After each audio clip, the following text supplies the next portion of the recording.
ॐ नमो भगवते वासुदेवाय। ॐ नमो भगवते वासुदेवाय। ॐ नमो भगवते वासुदेवाय। हरे कृष्णा। सभी भक्तों को सादर प्रणाम। श्रीमद् भागवतम महापुराण सत्रों की इन श्रृंखला में सभी भक्तवृंद का स्वागत है। हम सभी यहाँ पर वेद व्यास जी कृत अमल पुराण श्रीमद् भागवतम महापुराण के 18,000 श्लोकों के इस क्रम में अंतर्राष्ट्रीय कृष्ण भावनामृत संघ के संस्थापक आचार्य कृष्ण कृपामूर्ति श्री श्रीमद अभय चरणारविंद भक्ति वेदांत स्वामी श्रील प्रभुपाद द्वारा लिखित पुस्तक के माध्यम से सत्र 322 में आज स्कंद 5 अध्याय 23 आरंभ करने जा रहे हैं। अध्याय 23 जिसका नाम है शिशुमार ग्रह मंडल। ये संभवतः पूरे श्रीमद् भागवतम का सबसे छोटा अध्याय है। आप में से जो लोग अनुमान लगा सकते हैं वो इसमें श्लोकों की संख्या कितनी है उसे कमेंट बॉक्स में लिख सकते हैं। तो कमेंट बॉक्स की संख्या का इंतजार करते हुए इस अध्याय में कितने श्लोक है इसको हम लोग बाद में देखेंगे। जैसा कि सत्रों का प्रारूप है, हम लोग वर्तमान विषय वस्तु का अवलोकन करेंगे, मंगलाचरण, और उसके पश्चात एक एक श्लोक का वाचन, अनुवाद और श्रील प्रभुपाद के सुंदर तात्पर्यों के माध्यम से इस विषय को श्रवण करेंगे। अध्याय का नाम शिशुमार गृह मंडल है और जहां पर अध्याय 22 समाप्त हो रहा था वहां पर ध्रुव लोक की स्थिति, सप्त ऋषि, सबसे पहले सूर्य लोक था, सूर्य लोक के ऊपर चंद्र लोक, चंद्र की स्थिति थी, चंद्र के ऊपर नक्षत्रों की, जो सूर्य और चंद्र के बीच में नक्षत्रों की स्थिति थी, वहां से चंद्रलोक था, चंद्रलोक के ऊपर अन्य ग्रहों की स्थिति बताई गई थी। चंद्र के ऊपर शुक्र, शुक्र के ऊपर मंगल, बुध, बृहस्पति, शनि, ये क्रम में इधर उधर हो सकते हैं। सबसे अंत में शनि, शनि के पश्चात आगे के क्रम में हमने देखा सप्तऋषियों का मंडल था। सप्तऋषियों के मंडल के ऊपर ध्रुव लोक बताया गया है। ध्रुव लोक के वर्णन के समय अंतिम श्लोक में, श्लोक संख्या 17 में, पिछले अध्याय 22 में सुखदेव गोस्वामी ने कहा कि यहाँ इसे भौतिक जगत में परम विष्णु का धाम कहा जाता है, भगवान वहां पर निवास करते हैं। शिशुमार ग्रह और ध्रुवलोक की स्थिति उसके बाद कहाँ है, तो ये कुछ अध्याय जो अध्याय 5 के अंत में, स्कंद 5 के अंत में, ये ब्रह्मांड की संरचना को विस्तारित करते हुए उल्लेखित किए गए हैं सुखदेव गोस्वामी द्वारा। तो शिशुमार ग्रह मंडल की स्थिति से हमें सिद्धांतिक रूप से वैकुंठ कहाँ है, अन्य ग्रह कहाँ है, अन्य अन्य लोक कहाँ है, पृथ्वी के नीचे वाले, और अनंत शेष की क्या महिमा है वो अगले अध्याय में आएगी। इन सब की जानकारी यहाँ पर प्राप्त हो रही है। तो सत्रों के इस प्रारूप में मंगलाचरण के पश्चात हम लोग इन एक एक श्लोकों का वाचन करने का प्रयास करें। जिन्होंने अभी तक लिख दिया है उनके लिए भी, और जिन्होंने नहीं लिखा है सभी की जानकारी के लिए, इस अध्याय 23 में सिर्फ 9 श्लोक है शिशुमार ग्रह मंडल को व्यक्त करते हुए। तो इनके श्रवण के पश्चात स्कंद 5 से समग्र श्लोकों की संख्या 522 हो जाएगी और श्रीमद् भागवतम से अब तक के श्रवण किए गए श्लोकों की संख्या 4634 हो जाएगी। तो आरंभ करते हैं मंगलाचरण से, और उसके पश्चात जिनके पास पुस्तक है वो पुस्तक से मार्गदर्शन लेते हुए, वाचन करते हुए, अन्य सभी की सुविधा के लिए यहाँ स्क्रीन पर प्रस्तुत करते हुए हम लोग इस क्रम में आगे बढ़ेंगे।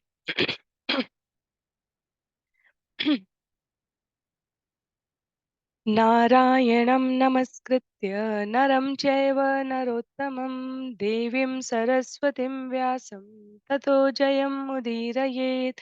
शृण्वतां स्वकथा कृष्ण पुण्यश्रवणकीर्तन यद्यन्तस्तो भद्राणि विदुनोति सुयत्स्यताम्। नष्टिप्रायेषु भद्रेषु नित्यं भागवत सेवया भगवत्युत्तमश्लोके भक्तिर्भवति नैष्ठिकी। ॐ अज्ञानतिमिरान्धस्य ज्ञानाञ्जनशलाकया चक्षुन्मीलितं येन तस्मै श्रीगुरुवे नमः। मूकं करोति वाचालं पङ्गुं लङ्घयते गिरिं यत्कृपातमहं वन्दे परमानन्दमाधवं। वाञ्छाकल्पतरुभ्यश्च कृपा सिन्धुभ्य एव च पतितानां पावनेभ्यो वैष्णवेभ्यो नमो नमः।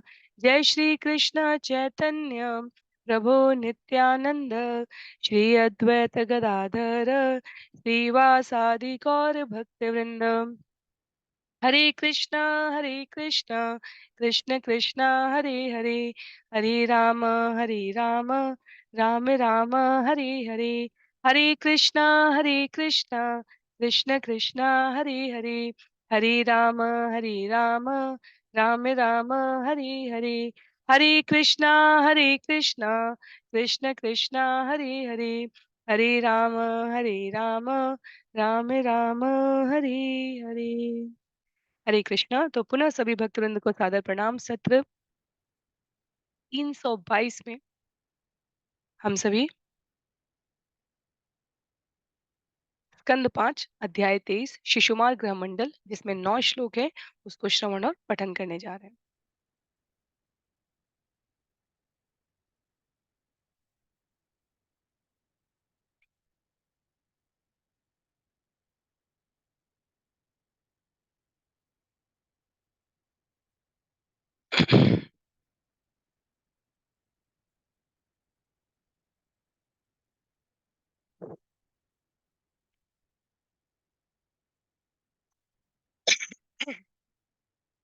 जहाँ अध्याय समाप्त हुआ था, अध्याय 22, वहां पर हमने सप्तऋषियों की स्थिति के बारे में श्रवण किया था। तो सप्तऋषियों के ऊपर, क्योंकि सप्तऋषि निकटस्थ हैं ध्रुव तारे के, ध्रुव लोक के, और ये अध्याय हमें इस बात का परिचय देगा कि सभी ग्रह मंडल पूर्ण पुरुषोत्तम भगवान श्री कृष्ण के बाह्य शरीर के अन्य विस्तार के रूप में जो शिशुमार ग्रह है, उसके चारों तरफ अवस्थित है। ध्रुव लोक सप्त नक्षत्रों से 13 लाख योजन की दूरी पर स्थित है। तो निकटस्थ में है सप्तऋषि ध्रुव लोक से, और वो 13 लाख योजन की दूरी पर स्थित है। ध्रुव लोक ग्रह मंडल में अग्नि, इंद्र, प्रजापति, कश्यप, धर्म नामक ये नक्षत्रों के नाम है, ये सम्मिलित है। और सभी नक्षत्र ध्रुव लोक पर निवास करने वाले परम भक्त ध्रुव को अत्यंत आदर की दृष्टि से देखते हैं। तो काल प्रेरित, क्योंकि नक्षत्र किस प्रकार नियंत्रित है, हमने श्रवण किया था, नक्षत्र काल संयुक्त किए गए हैं प्रकृति के विधान के द्वारा। तो काल प्रेरित होकर नक्षत्र ध्रुव के लोक के चारों ओर चक्कर लगाते हैं, और एक प्रकार से वो क्या कर रहे हैं, विराट पुरुष की आराधना कर रहे हैं। तो विद्वत जनों के लिए ये जो शिशुमार शब्द है, ये वास्तव में यहाँ पर शिला प्रभुपाद कहते हैं, ये काल्पनिक शिशुमार ईश्वर का अन्य रूप है। किस अर्थ में है? इसका सिर नीचे की ओर है, और इसका शरीर कुंडली बद्ध सर्प की भांति प्रतीत होता है। तो पूंछ के सिरे पर, सिर नीचे की ओर है, कहा जा रहा है पूंछ के सिरे पर ध्रुव लोक, पूंछ के मध्य में प्रजापति, अग्नि, इंद्र तथा धर्म, और पूंछ के ऊपरी भाग में धाता तथा विधाता स्थित है। तो जो भी पंक्ति कठिन लगेगी आप लोग पूछ सकते हैं। कटी भाग में 7 महर्षि कहे गए हैं, और शिशुमार का पूरा शरीर दाईं ओर है। यह नक्षत्रों की कुंडली के समान लगता है। हमारे 28 नक्षत्र बताए गए हैं, उनमें से 14 नक्षत्र कुंडली के दाईं ओर है, जो अभिजीत से लेकर पुनर्वसु नक्षत्र बताए गए हैं, और पुष्य से लेकर उत्तराषाढ़ा जो 14 नक्षत्र हैं वो बाईं ओर स्थित है। तो शिशुमार जो विराट स्वरूप जिसकी सब परिक्रमा कर रहे हैं, पूंछ अ, सिर नीचे है, पूंछ ऊपर है, पूंछ के स्थानों में कटी भाग में, उसके पश्चात तो बिल्कुल अंतिम स्तर पे कहा क्या बताया गया है, ध्रुव लोक बताया गया है। पूंछ के 3 भागों में, और जहां से पूंछ का अग्रभाग है वहां पर धाता और विधाता बताए गए हैं। आप में से कोई इनको श्रवण करके यदि चित्र पर प्रस्तुत करना चाहे तो स्वागत रहेगा। सभी से भी उसको शेयर किया जा सकता है। मैं चित्र प्राप्त करने की कोशिश करूँगी, यदि कोई आधिकारिक चित्र होगा इसका, जो श्रील प्रभुपाद द्वारा संस्तुत किया गया होगा, तो निश्चित रूप से कर सकती हूँ, पर वर्णन मात्र से हमें इसका अंदाजा लगाना है, अनुमान लगाना है कल्पना में। जब हम अभी वर्तमान में सत्र का अनुसरण कर रहे हैं, तो ज्योतिष शास्त्र में इन गणनाओं का महत्व है, और श्रील प्रभुपाद कहते हैं यहाँ पर कि योगी जन ध्यान अवस्थित होने के लिए शिशुमार की आराधना करते हैं। और ये शिशुमार वास्तव में क्या है? इसे कुंडलिनी चक्र भी कहा जाता है। इसलिए यहाँ पर 9 श्लोकों में इस शिशुमार ग्रह मंडल के बारे में बताया गया है। तो यदि आप समझ सकते हैं अ, इस चित्र के प्रकाश में, तो कहने का अभिप्राय ये है कि ये जो जितना ऊपर हम जाते जा रहे हैं, उतना वो शिशुमार कुंडली चक्र का पृष्ठ पीछे का भाग है, और जितना अधः अधः की बात कर रहे हैं, उतना वहाँ पे उसका सिर और ये ऊपरी हिस्सा अवस्थित है। श्लोक संख्या 1 से आरंभ करते हैं। श्रीशुक उवाच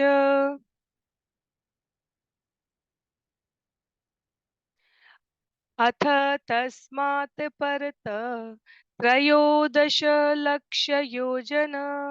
अन्तरत यत तत विष्णो परमं पदम् अभिवदन्ति यत्र महाभागवत ध्रुव औत्तान्पादि अग्निना इन्द्रेण प्रजापतिना कश्यपेन धर्मेण च समकालयुग्भिः स बहुमानम दक्षिणतः क्रियमाण इदानीमपि कल्प जीविनाम आजीव्य उपासते तस्य इह अनुभाव उपवर्णित। श्री सुखदेव गोस्वामी ने आगे कहा, हे राजन, सप्तर्षि मंडल से 13 लाख योजन ऊपर भगवान विष्णु का धाम कहा जाता है। वहां पर अब भी महाराज उत्तानपाद के पुत्र परम भक्त महाराज ध्रुव वास करते हैं, जो इस सृष्टि के अंत तक रहने वाले समस्त जीवात्माओं के प्राणाधार हैं।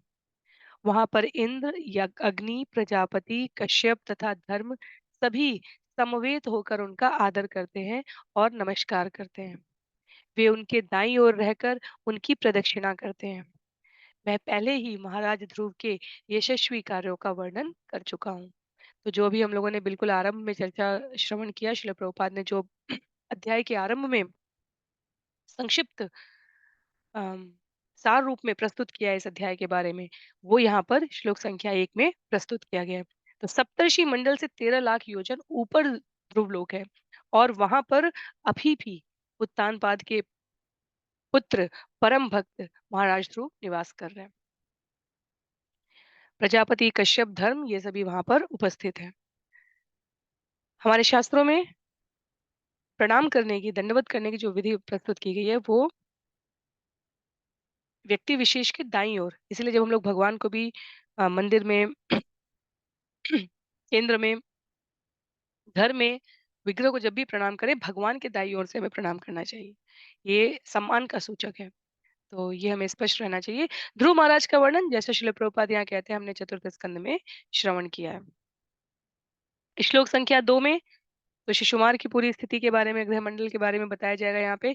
स ही सर्वेषां ज्योति गणानाम ग्रह नक्षत्र आदीनाम अनिमेषेण अव्यक्तरन्हसा भगवता कालेन भ्राम्यमाणा नाम स्थाणु इव अवष्टम्भ ईश्वरेण विहित शश्वत अवभासते।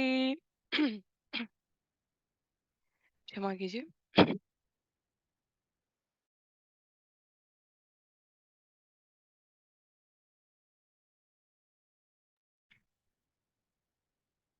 श्री भगवान की परम इच्छा से स्थापित ध्रुव महाराज का लोक, ध्रुव लोक, समस्त नक्षत्रों तथा ग्रहों के मध्यवर्ती स्तंभ के रूप में निरंतर प्रकाशमान रहता है। सदा जागते रहने वाला अदृश्य सर्वशक्तिमान काल इन ज्योतिर्गणों को अहर्निश ध्रुव तारे के चारों ओर घुमाता रहता है। तो स्पष्ट है यहाँ पर कि जो काल की गणना है, वो ध्रुव लोक से पहले तक है। सभी ज्योतिर्गण, नक्षत्र, ग्रह जो परम काल के प्रभाव से चक्कर लगा रहे हैं, और भगवान ने कहा है वो स्वयं काल है, तो जो चक्कर लगा रहे हैं, वो सभी प्राणियों को अपने वशीभूत रखता है। और भगवान इतने सदैव दयालु हैं, और करुणामय है कि जिस काल से उन्होंने समस्त संसार को नियंत्रित कर रखा है, वो समस्त ज्योतिर्पिंड ध्रुव लोक के अधीन है। काल या तो ध्रुव महाराज के अधीन या उनके सहयोग से कार्य कर रहा है। तो वैसे तो भगवान सर्वाधिक महत्वपूर्ण व्यक्ति हैं, अपनी अपने में आत्मतृप्त हैं, अपनी इच्छा के स्वामी हैं, अपने निर्देश से स्वचालित हैं।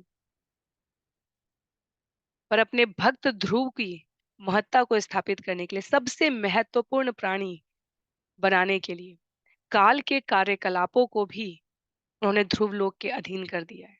यहाँ इस बात की में इससे इससे ध्रुव लोक की दिव्यता का महत्व का परिचय हमें प्राप्त हो रहा है।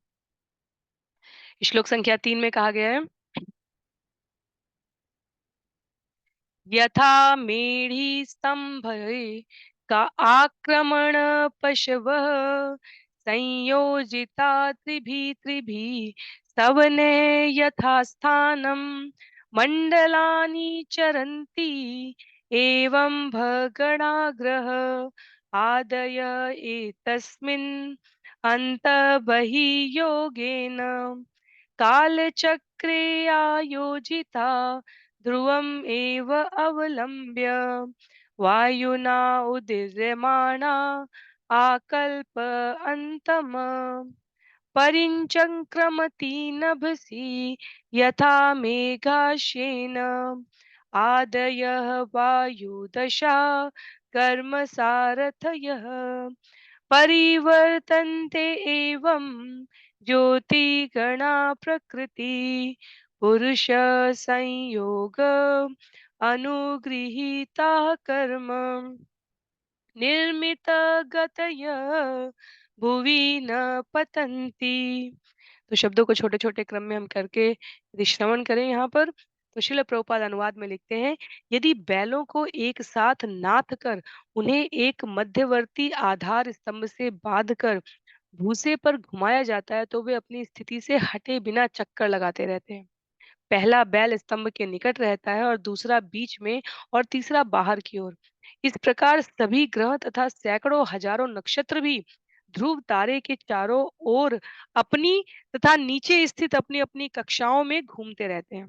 तो अपनी स्थिति में भी घूम रहे हैं और नीचे कक्षाओं में भी घूम रहे हैं। वे अपने पूर्व कर्मों के अनुसार श्री भगवान द्वारा प्रकृति यंत्र में बांधे जाकर वायु द्वारा ध्रुव लोक के चारों ओर घुमाए जाते हैं और इस प्रकार कल्पांत तक घूमते रहेंगे। ये ग्रह विशाल आकाश के भीतर वायु में वैसे ही तैरते रहते हैं जिस प्रकार हजारों टन जल से लदे बादल वायु में तैरते रहते हैं, अथवा अपने पूर्व कर्मों के कारण बड़े बड़े बाज आकाश में ऊंचाई तक उड़ते रहते हैं और भूमि पर कभी नहीं गिरते। तो लोग ग्रह अपनी कक्षाओं में किस प्रकार से स्थापित है उसका यहाँ पर उल्लेख किया गया है। तो वायु के की भी डोरी होती है जिससे वो ध्रुवलोक से बंधे हुए हैं। ये जो पूरा श्लोक है ये हमें वर्णन वास्तव में क्या दे रहा है कि सैकड़ों हजारों नक्षत्र, सूर्य, चंद्र, बुध, बृहस्पति, शुक्र जैसे जो बृहद नक्षत्र हैं, वो किसी गुरुत्वाकर्षण के नियम के द्वारा नहीं है जो आधुनिक विज्ञान बताता है। वो किसी अन्य कल्पना से संपूजित नहीं है। ये सब पूर्ण पुरुषोत्तम भगवान गोविंद, भगवान श्री कृष्ण के सेवक स्वरूप हैं। उनकी आज्ञा से अपने अपने रथों में आरूढ़ होकर अपनी अपनी कक्षाओं में घूम रहे हैं। इन कक्षाओं की उपमा प्रकृति द्वारा नक्षत्र और लोकों के अधिपतियों को प्रदत्त यंत्रों से की गई है। तो जैसे हमने कुम्हार के चाक को श्रवण किया, एक तो अपने अपने स्थान पर ऐसे ऐसे घूमना और ऐसे घूमते घूमते जब हम कक्षा का चक्र लगा रहे हो उस स्थिति को कहा गया है। तो अपनी स्थान पर घूमना और उस कक्षा में घूमते घूमते घूमते जैसे पृथ्वी अपनी धुरी पर घूम रही है और सूर्य के चारों ओर चक्कर लगा रही है, ऐसा कहा जा रहा है भौतिक विज्ञान की दृष्टि में। सूर्य गमन कर रहे हैं, कहा जा रहा है आध्यात्मिक विज्ञान की दृष्टि में। तो जो जिनको अभी भी विद्यालयों में विज्ञान की परीक्षा लिखनी है, कॉलेजों में लिखनी है, उनके लिए भौतिक जगत का ज्ञान, भौतिक जगत की पुस्तकों में जो पढ़ाया जा रहा है और आध्यात्मिक ज्ञान जो यहाँ श्रीमद् भागवतम में दिया जा रहा है, ये विपरीत अर्थ के हो सकते हैं। तो श्रवण यहाँ से कर सकते हैं आप, पर स्मरण अभी करके वहाँ की परीक्षाओं को दीजिए। पर अपने जीवन में इस शाश्वत सत्य को समझने के लिए और प्रचार करने के लिए, अन्यों को इससे अवगत कराने के लिए प्रतिबद्ध रखिए, भगवान से निवेदन करिए।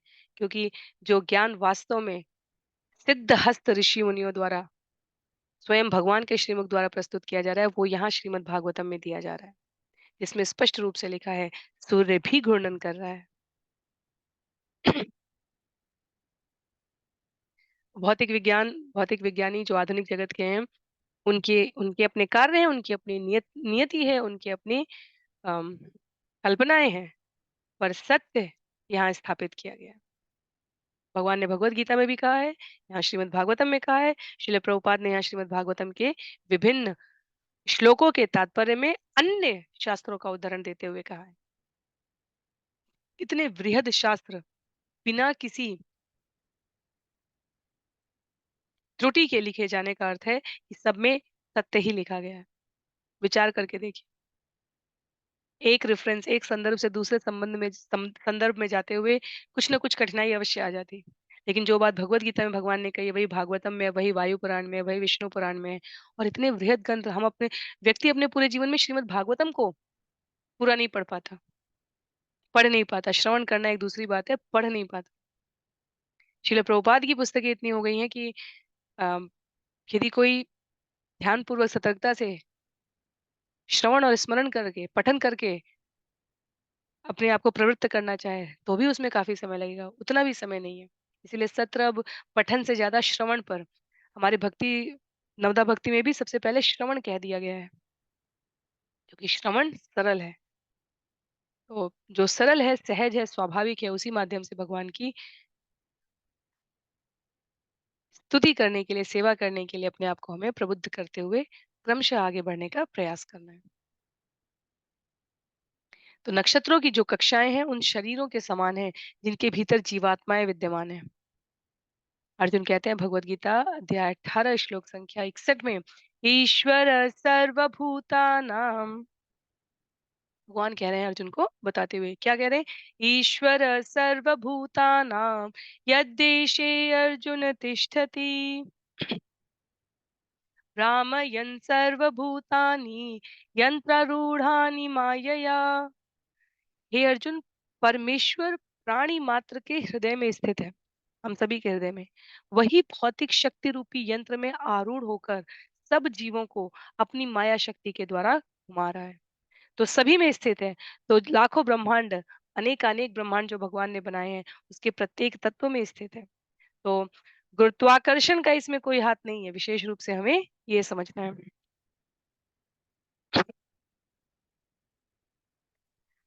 ब्रह्म संहिता का उदाहरण देते हुए श्रील प्रभुपाद यहाँ पर कहते हैं, सृष्टि स्थिति प्रलय साधन शक्ति एका ध्यायेव यस्य भुवनानि बिभर्ति दुर्गा ईक्षानुरूपमय्यस्य च चेष्टते सा गोविन्दमादिपुरुषं तमहं भजामि। जो बहिरंगा शक्ति माया की चित्त शक्ति की छाया तुल्य है, सभी लोग दुर्गा के रूप में जो संसार के सृजन पालन और संहार करने वाली शक्ति के रूप में आराधना करते हैं। ब्रह्मा जी कहते हैं, मैं उन आदि पुरुष गोविंद का भजन करता हूँ, जिनकी इच्छा से दुर्गा देवी अपने सारे कार्य संपादित कर रहे हैं, भगवान की बहिरंगा शक्ति के रूप में। तो ये सारी दिव्यता, ये सारी विशालता, ये सारी उपमाएं एक सत्य को, एक पंक्ति का, छोटे पंक्तियाँ बहुत प्रभावशाली होती हैं, एक पंक्ति को परिभाषित करने के लिए, और वो है कि ईश्वर परम सत्य है। तथाकथित वैज्ञानिक, सिद्धांतवादी, दार्शनिक, कोई इस सत्य को नकार नहीं सकता कि पूर्ण पुरुषोत्तम ईश्वर सर्वोच्च है। जहाँ पर भौतिक जगत की सीमा समाप्त हो रही है, हमने इस चित्र के माध्यम से भी देखा, वहाँ पर आध्यात्मिक जगत आरंभ होता है। और भौतिक जगत अपने आप में इतना विशाल है और आध्यात्मिक जगत उसका 3 गुना अधिक बताया गया है। 1/4 भाग भौतिक जगत है एक ब्रह्मांड में और 3/4 आध्यात्मिक जगत है। तो क्या तो विशालता है। श्लोक संख्या 4 में आगे कहा गया है, केचनेतज्ज्योति अनीकम् शिशुमारसंस्थानेन भगवत वासुदेवस्य योगधारणायामनुवर्णयन्ति। नक्षत्रों तथा ग्रहों से युक्त यह विराट यंत्र जल में शिशुमार के स्वरूप से समानता रखने वाला है। कभी-कभी इसे वासुदेव श्री कृष्ण का अवतार माना जाता है। वास्तव में दृश्य होने के कारण बड़े-बड़े योगी वासुदेव के इस रूप का ध्यान करते हैं। तो ये जो विराट पुरुष की यथावस्तु कल्पना की बात की जा रही है, जिसे हमने स्कंद 2 में भी श्रवण किया था, शिशुमार कुंडलिनी का जिसे स्वरूप कहा गया है और कभी इसे आकाश में, कभी इसे पानी में तैरते जैसे आकाश में तैरते हुए रूप की कल्पना, जैसे पानी में किसी मछली की बात की जाए, वैसे इस विराट पुरुष की अवधारणा है। इसलिए कहा गया है कि सिर नीचे की तरफ है और पूँछ ऊपर की तरफ है।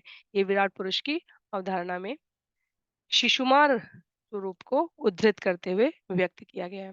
यस्य पुक्षाग्रे वाक्षि शिरस कुण्डलीभूतदेहस्य ध्रुव उपकल्पितस्तस्य लाङ्गुले प्रजापति अग्नीन्द्रो धर्म इति वृक्षमूले धाता विधाता च कट्याम सप्तर्षय तस्य दक्षिणावर्तकुण्डलीभूत शरीरस्य यान्युद् गयनानि दक्षिणपार्श्वे तु नक्षत्राण्य उपकल्पयन्ति दक्षिणायनानि तु सव्ये यथा शिशुमारस्य कुण्डलाभोगसन्निवेशस्य पार्श्वो पार्श्वयोरुभयोरप्य अवयवा समसंख्या भवन्ति पृष्ठे त्वज वीथि आकाशगंगा च उदरतः। यह शिशुमार कुंडली मारे हुए है और इसका सिर नीचे की ओर है। इसकी पूंछ के सिरे पर ध्रुव नामक लोक स्थित है। इसकी पूंछ के मध्य भाग में प्रजापति, अग्नि, इंद्र तथा धर्म नामक देवताओं के लोक स्थित है और पूंछ के मूल भाग में धाता और विधाता नामक देवताओं के लोक हैं। उसके कटी प्रदेश में वशिष्ठ, अंगिरा इत्यादि सातों ऋषि हैं। कुंडली बद्ध शिशुमार का शरीर दाहिनी ओर मुड़ता है, जिसमें अभिजीत से लेकर पुनर्वसु पर्यंत 14 नक्षत्र स्थित हैं। इसकी बाईं ओर पुष्य से लेकर उत्तराषाढ़ा पर्यंत 14 नक्षत्र हैं। इस प्रकार दोनों ओर समान संख्या में नक्षत्र होने से इसका शरीर संतुलित है। शिशुमार के पृष्ठ भाग में अजवीथी नामक नक्षत्रों का समूह है और उधर में आकाश गंगा बताई गई है। तो हम सभी अभी कल्पना कर सकते हैं दक्षिण और उत्तरी दोनों भाग में इस प्रकार नीचे से ऊपर इस प्रकार से हम कल्पना करेंगे। ये जो पूंछ का सबसे ऊपरी सिरा है वहां पर ध्रुव लोक है। उसके बाद के सिरे में अग्नि, धर्म, यज्ञ ये आते हैं। उसके बाद जहाँ अ, पूंछ का जो कटी प्रदेश है वहाँ पर सप्तऋषि बताए गए हैं, जहाँ से पूछ आरंभ हो रही है वहाँ पर धाता और विधाता है और उसके बाद का ये जो क्रम है, ये जो शरीर नीचे की तरफ आ रहा है, यहाँ शीश रखा गया है, यहाँ पर ये जो पूरा शरीर आ रहा है 14 14 नक्षत्र इस ओर है, 14 नक्षत्र इस ओर है, बाईं और दाईं ओर वर्णित किए गए हैं और शिर के बारे में, शिर में किस प्रकार लोकों की स्थिति है, इसे अभी अगले श्लोक में बताया जाएगा। श्लोक संख्या 6 में पुनर्वसु पुष्यो दक्षिण वामयो श्रोण्यो आद्रा अश्लेष च दक्षिण वामयो पश्चिमयो पादयो अभिजीत उत्तराषाणे दक्षिण वामयो नासिकयो यथा संख्यं श्रवण पूर्वाषाणे दक्षिण वामयो लोचनयो धनिष्ठामूलम् च दक्षिणवामयो कर्णयो मघा आदीनि अष्ट दक् नक्षत्राणि दक्षिण आयनानि पार्श्व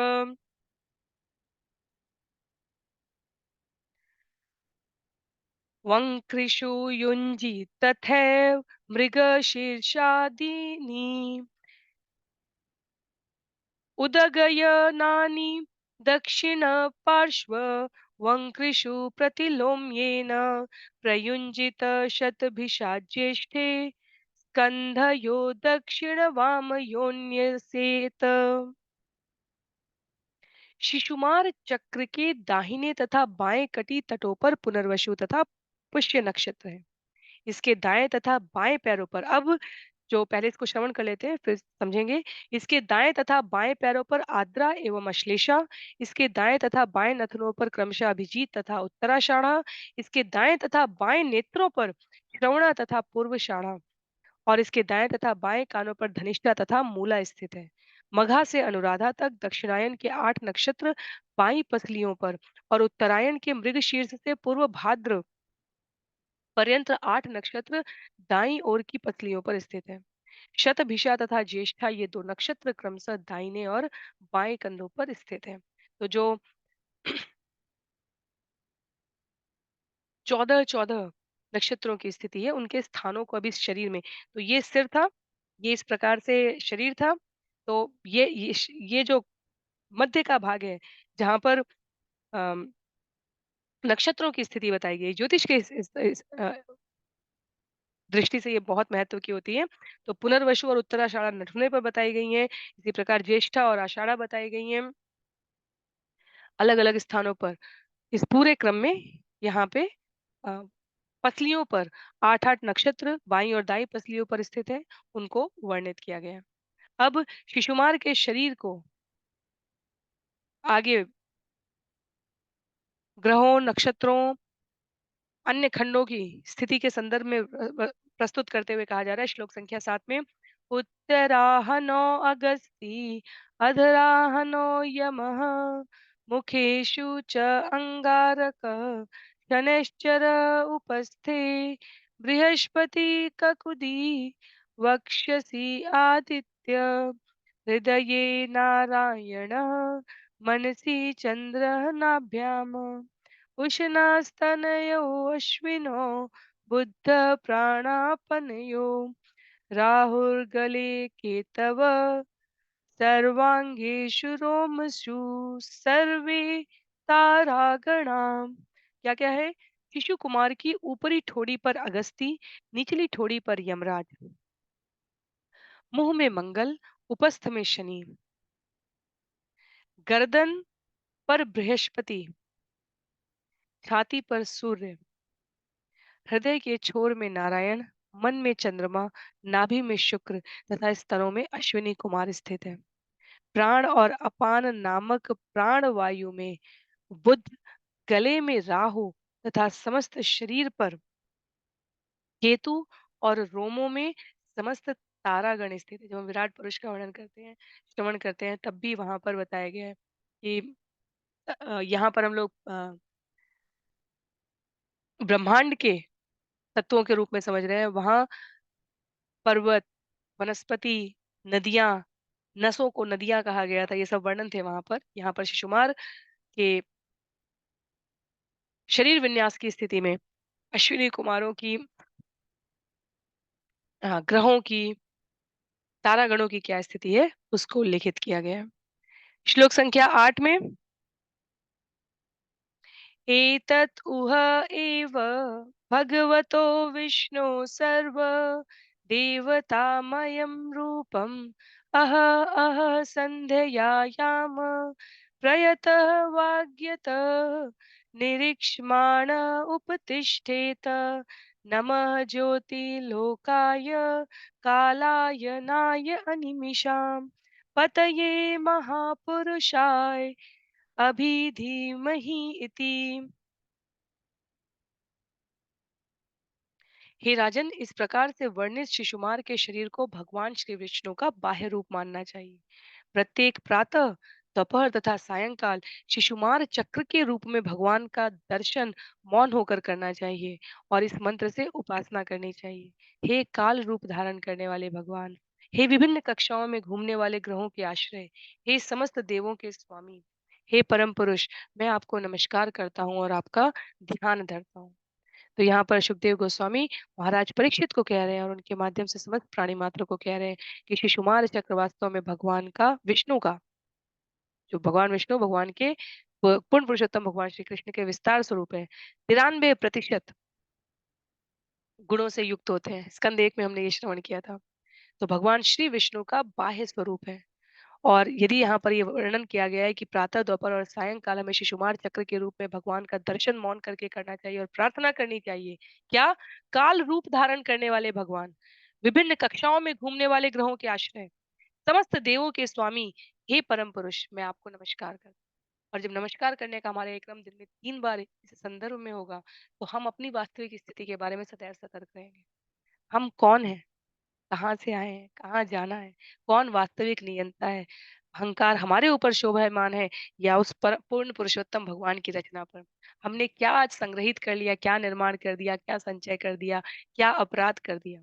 क्योंकि हम क्या कह रहे हैं, आप समस्त देवों के स्वामी हैं, समस्त घूमने वाले ग्रहों के आश्रय स्थल हैं।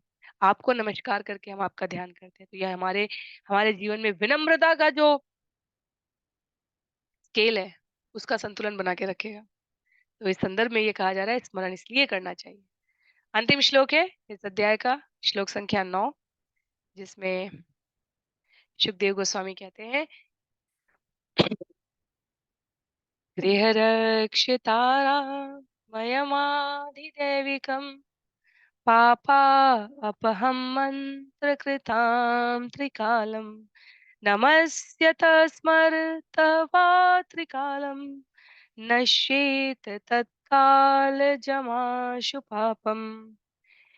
शिशुमार चक्र रूपी परमेश्वर विष्णु का शरीर समस्त देवताओं, नक्षत्रों तथा ग्रहों का आश्रय है। जो व्यक्ति परम पुरुष की आराधना करने हेतु नित्य 3 बार प्रातः, दोपहर तथा सायंकाल इस मंत्र का जप करता है, वह समस्त पापों के फल से अवश्य ही मुक्त हो जाता है।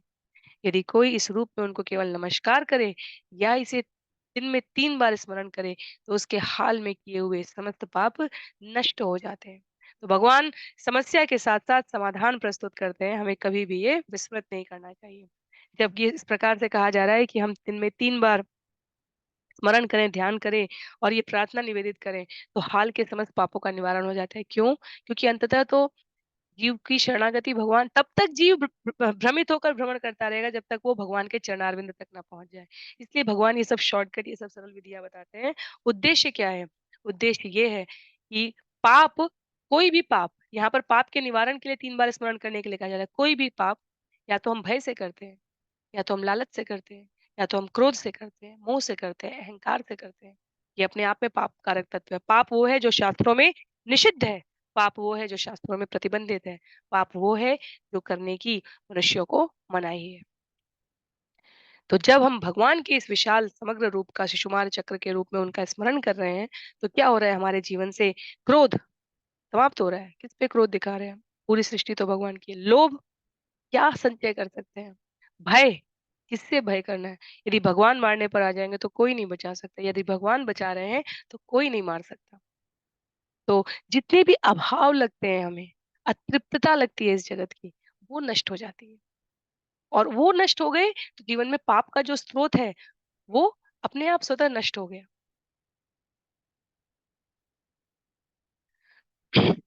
श्रील प्रभुपाद आगे तात्पर्य में कहते हैं, इस विराट रूप का, विश्व रूप का ध्यान करने में श्रील विश्वनाथ चक्रवर्ती ठाकुर का कहना है कि जो समर्थ हो जाता है, वो पाप के फलों से अपने आप को मुक्त कर सकता है, जैसा हमने यहाँ पर श्रवण किया। तब इस प्रकार से ध्रुव लोक की स्थिति, श्रील प्रभुपाद तात्पर्य में कहते हैं, ध्रुव लोक की स्थिति सूर्य लोक से 38 लाख योजन ऊपर हुई। बीच में कौन कौन आ गए? चंद्र, बुध, शुक्र, नक्षत्र, सप्तऋषि, बृहस्पति, शनि, ये सब आ गए। तो सूर्य से ध्रुव लोक की दूरी 38 लाख योजन है। ध्रुव लोक से 1 करोड़ योजन ऊपर क्या है? महर लोक है। तो हम 14 लोक जानते हैं इस जगत में। धरती के ऊपर और धरती के नीचे, पृथ्वी लोक के ऊपर और पृथ्वी के नीचे 7 है, पृथ्वी के ऊपर 6 है। तो पृथ्वी के ऊपर के जो 6 लोक हैं, हमने स्वर्ग लोक और इनको समझ लिया। अब जो महर लोक है, वो ध्रुव लोक से 1 लाख योजन है। महर लोक से 2 लाख योजन ऊपर जनलोक बताया गया है। जनलोक से 8 लाख योजन ऊपर तपोलोक बताया गया है। उसके 12 क्षमा कीजिए, लाख नहीं है, ये करोड़ है। ध्रुवलोक से 1 करोड़ योजन ऊपर महरलोक है। महरलोक से 2 करोड़ योजन ऊपर जनलोक है। जनलोक से 8 करोड़ योजन ऊपर तपलोक है। तपोलोक से 12 करोड़ योजन ऊपर सत्यलोक स्थित है। भौतिक जगत का सत्यलोक। और सूर्य से सत्यलोक की दूरी 23 करोड़ 38 लाख योजन बताई गई है। सत्यलोक से 2 करोड़ 62 लाख योजन ऊपर वैकुंठ लोक आरंभ होते हैं। तो ये बिल्कुल संख्याएं हैं और हमें इसमें परेशान होने की आवश्यकता नहीं है। स्मरण ना कर पाए तो कोई बात नहीं है। किसी माध्यम से एक छोटा वीडियो जहाँ पर ये संख्याएं आपको स्क्रीन पर दिखें और स्मरण रह सके रोचक तरीके से मैं प्रस्तुत करने का प्रयास करूंगी। अभी श्रवण करने के महत्व से हम इसको समझ लेते हैं। तो सत्य लोक से जहाँ सीमा समाप्त हो रही है वहां पर कहा जा रहा है वैकुंठ लोक 2 करोड़ 62 लाख योजन ऊपर आरंभ हो रहे हैं। विष्णु पुराण के अनुसार सूर्य से ब्रह्मांड का आवरण 26 करोड़ योजन दूर है। सूर्य से सूर्य जहां पर हमने देखा था तो सुमेरु से अ, लोकालोक स्थिति जहां पर अंतिम ग्रह है, जहां पर अंतिम द्वीप था, तो सूर्य लोक के ऊपर ये सारी स्थिति है। तो सूर्य लोक से ब्रह्मांड का आवरण, भौतिक जगत का आवरण, उसके लिए कहा जा रहा है कि वो 26 करोड़ योजन दूर है। बीच में ये सारे विवरण जो हमने श्रवण किए हैं।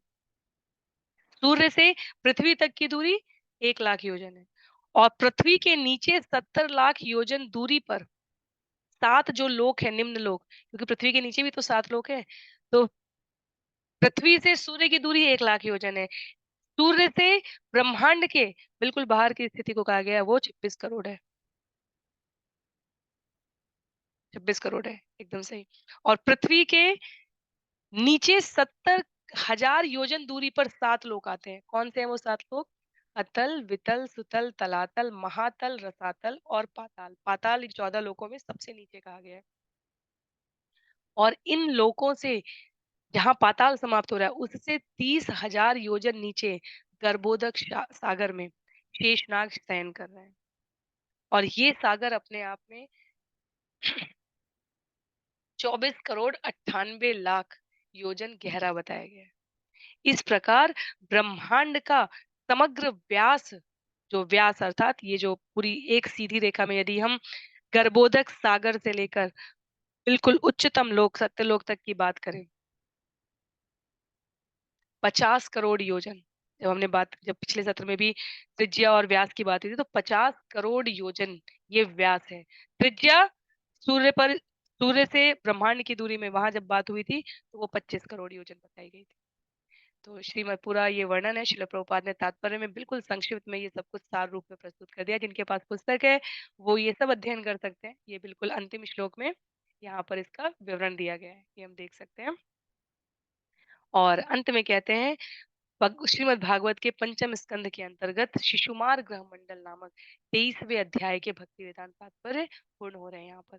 तो अंत जहां पर हो रहा है, यदि हम नीचे से ऊपर के क्रम में बात कर रहे हैं तो गर्भोदक सागर ऐसे समझना है। यदि नीचे से ऊपर के क्रम में जाना है, 1 मिनट का समय लेकर हम समझ लेते हैं।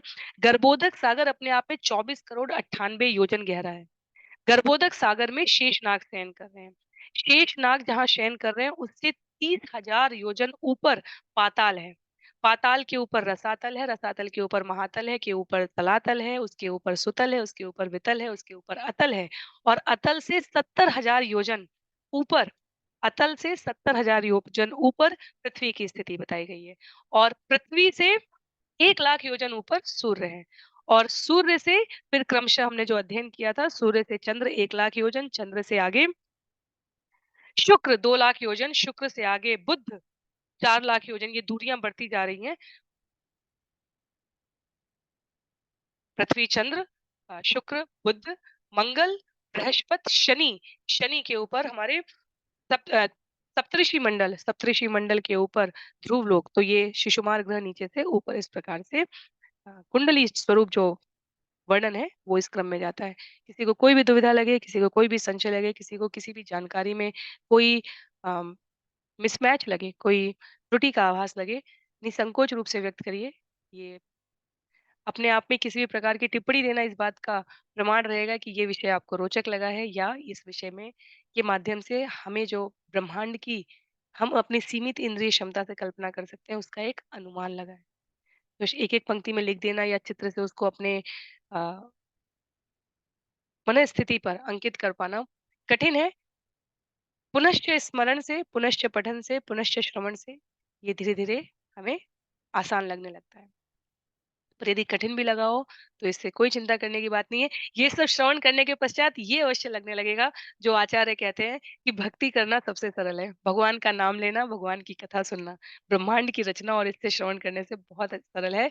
भगवान को श्रद्धापूर्वक सुबह, शाम, दिन, रात सतत नित कीर्तन करते हुए स्मरण करके उनकी कथाओं में आनंद लेना, ये सरल लगने लगेगा।